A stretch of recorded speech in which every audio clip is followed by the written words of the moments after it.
જી એટલે ગુજરાત। આ રાજ્યમાં દારૂબંધી છે, જગ્યા જગ્યાએ નાકાબંધી છે।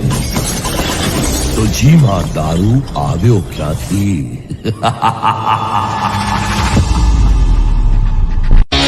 जिंदगी हो तो स्मगलर जैसी, सारी दुनिया राख की तरह नीचे और खुद धुएं की तरह ऊपर। દમણના બુટલેગર ગુજરાતમાં બન્યા બેફામ, કોની મહેરબાનીથી? દમણથી દારૂની સપ્લાય સુરત જિલ્લા સુધી ખુલ્લેઆમ ચાલી રહી છે, છતાં પોલીસ તંત્રનું મૌન કેમ?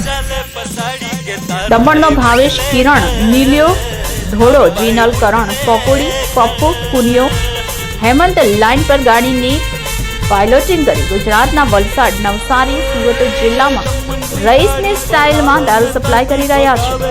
થોડાક દિવસ પહેલા વિજિલન્સની ટીમ દ્વારા ગાડી પણ ઠોકમઠોક થઈ હતી તેવી સૂત્રોના મુજબ જાણવા મળી રહ્યું છે।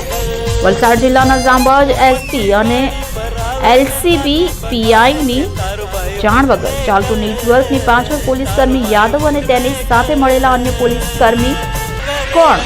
શું એલસીબી પીઆઈ અને એસપી યાદવની તપાસ કરાવશે? દમણથી પાટલિયા થઈ રાત્રિના 10 થી સવારના 5 વાગ્યા સુધીમાં દારૂની સપ્લાય થતી હોય ત્યારે ગુજરાતની ચેકપોસ્ટ ઉપર અનેક સવાલ ઉભા થઈ રહ્યા છે। ગુજરાતમાં દારૂબંધીના ધજાગરા ઉડાવતા બુટલેગર કિરણ છન્યો, ભાવેશ દેલવાડ, નીલિયો, ધોળો જેવા લિસ્ટેડ બુટલેગર બેફામ બન્યા છે।